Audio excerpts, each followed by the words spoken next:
हाँ जी, किदा मित्रों की हाल होप सारे ठीक होंगे। आज ध्यान और ब्लैक मैजिक के बारे में बात करते हैं। शायद मैं पहली बार ब्लैक मैजिक के बारे में बोलने लगा हूँ। ब्लैक मैजिक क्या है, कैसे होता है, लेकिन इस रास्ते से सबको गुजरना पड़ता है। इसलिए ये बात आज मैं आपके साथ कर रहा हूँ। ध्यान, अगर आपने लास्ट वीडियो देखी होगी तो आप समझ गए होंगे कि ध्यान क्या होता है।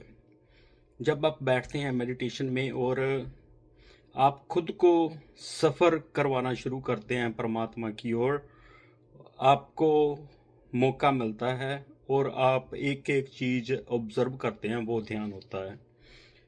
खाना खाने वाला और ध्यान से चलने वाला, वो अज्ञानता वाला ध्यान नहीं है, वो ध्यान ही नहीं है। जब आप परमात्मा की खोज में निकलते हैं बैठकर, तो ध्यान में प्रवेश मिलता है, उसको ध्यान ही कहते हैं। जब भी आप ध्यान में बैठोगे, यहाँ से आपका एक्चुअल में स्पिरिचुअल सफ़र स्पिरिट के साथ आपका आमना सामना, और स्पिरिट वाली दुनिया में आप कदम रखोगे। ये अनाहत के आप ऊपर थ्रोट में ध्यान मिलता है। ये आपको पता ही होगा अगर आप मेरी वीडियो देख रहे हैं काफ़ी देर से। तो जब आप बैठोगे तो बहुत बार आपको ऐसा लगेगा कि कुछ बहुत तेज हवा का झोंका आपको छू के गया है, और बहुत बार आपको ऐसा लगेगा कि आपको किसी ने जोर से झटका दिया है, और बहुत बार आपका बैठे बैठे एकदम से शेक कर जाओगे कि कुछ हुआ है, लेकिन अगर आंखें खोल के देखोगे भी तो कुछ नज़र नहीं आएगा। ये आपके साथ कंटिन्यूस होने लगेगा। ये सब एक स्पिरिट जो आपको रोक रही है ध्यान में जाने से, ये उनका आपको रोकने का प्रयास होता है कि आप उस ओर ना जाओ। और इसमें जो मोस्टली फीमेल्स होंगी, वो जब ध्यान में प्रवेश मिलेगा उनको, जब उनके साथ ऐसा होगा तो मोस्ट लाइकली उनकी बॉडी पर ब्रूस ज़रूर दूसरे और तीसरे दिन नज़र आएंगे उनको। ये वो वाले ब्रूस नहीं है जैसे कुछ लोग कह देते हैं कि काम करते हुए आप कहीं पे टच हो गए होंगे या कुछ हो गया होगा। जब एक दिन आप देखोगे कि आपकी बॉडी पूरी क्लीन है, लेकिन जब आप ध्यान में बैठोगे, अगर आपके साथ ऐसे झटके से लगे या कुछ सेकंड डेज, आप देखोगे कि बॉडी पर कुछ ब्रूस होते हैं।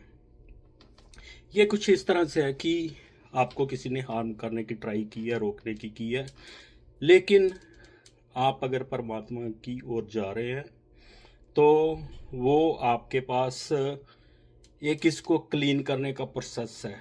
जैसे ही आप ध्यान में फिर दोबारा बैठोगे तो आपको कोई हार्म नहीं कर सकेगा। ऐसा आपके साथ कंटिन्यूस होगा।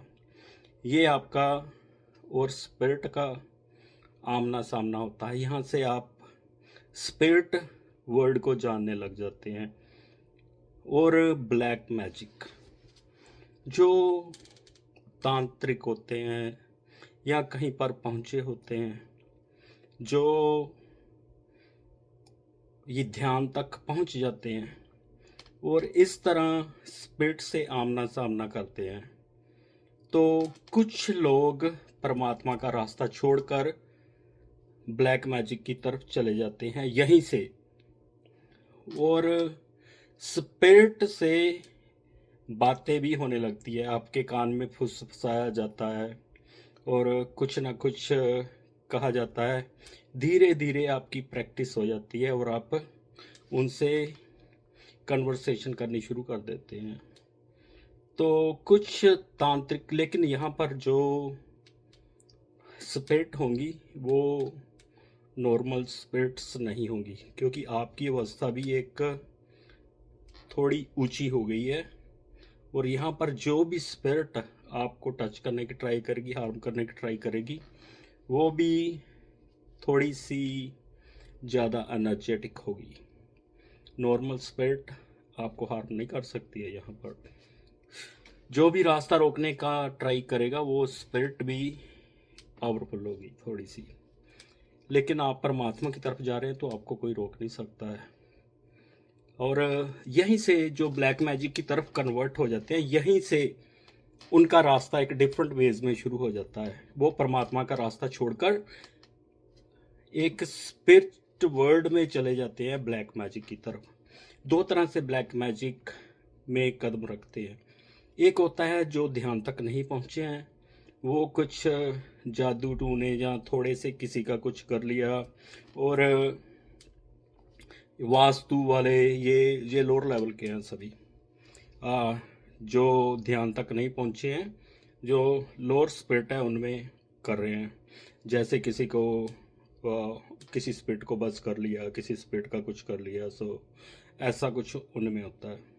और बहुत लोगों के बाई जनरेशन भी होते हैं जो ब्लैक मैजिक की तरफ है, वो पास ओवर करते हैं आगे के आगे, जो उनकी स्पिरिट उनके साथ होती है, जो उन्होंने किया होता है अपने बस में, या जिनको कंट्रोल किया होता है। लेकिन ध्यान में जो ध्यान तक पहुंच जाता है, वो स्पिरिट के साथ कम्युनिकेशन करके किसी का रास्ता ख़राब करो, किसी का कुछ, वो एक डिफरेंट वर्ल्ड में चले जाते हैं। लेकिन यहीं से अगर आप परमात्मा की ओर जा रहे हैं तो आपने इन बातों की ओर ध्यान नहीं देना है। आप अगर कंटिन्यूस ही अपना सफ़र परमात्मा की ओर कर रहे हैं तो आपने ये जो कुछ होते हैं ना, कुछ कम्युनिकेशन करनी है ना कुछ है। क्योंकि जब आपको ध्यान में प्रवेश मिलता है तो जैसे भी आप जैसे परमात्मा को ढूंढने के लिए निकलोगे, आपको विजुअल बहुत कुछ दिखना शुरू हो जाएगा। एनर्जी का फॉर्म्स, एनर्जी जा रही है, और इसी तरह आपको कभी कभी जैसे सपना चलता है, इसी तरह कुछ लोग आपकी जो लाइफ में रहे हैं, जो मर चुके हैं, वो भी आना शुरू हो जाएंगे। वो कम्युनिकेशन, वो कैसे है, क्या हो रहा है, वहाँ पर आप नहीं होगे लेकिन आप उनको सबको देख रहे होगे कि क्या हो रहा क्या नहीं हो रहा। वो भी कांटेक्ट और आपको रोकने की ट्राई, और कुछ सारा कुछ वही प्रोसेस होता है। आपने इस कम्युनिकेशन में नहीं जाना है। अगर आप परमात्मा की ओर जा रहे हैं तो अपना वेज सीधा उसी परम लाइट की ओर रखना है और कंटिन्यूस जाना है यहाँ से। इसीलिए मैंने कहा था आपको कि आपको किसी ना किसी ऐसे पर्सन के साथ जुड़ना ही पड़ेगा। जो इसके आगे का रास्ता है वो इजी नहीं है। जो इस रास्ते को जानता होगा वो आपको प्रोटेक्ट करके आगे का रास्ता बताता जाएगा और आपका सफ़र आगे का करवाता जाएगा। और अगर कोई बंदा यहाँ पर आपको लारे लगा रहा है, वो आपको शुरू में ही पता चल जाएगा, क्योंकि वो आपको अनाहत के पार नहीं लेके जा सकता। जो आपको एक अनाहत की लाइट नहीं दिखा सकेगा, वो आपको वो परम लाइट का स्रोत कैसे दिखाएगा, वहाँ तक कैसे लेके जाएगा। कुछ बातें हैं ये जो आपको खुद ही समझनी पड़ेगी। अज्ञानता से आगे मत जाएं। जितना भी आपने सफ़र करना है ज्ञान के साथ कीजिए। टेक केयर जी।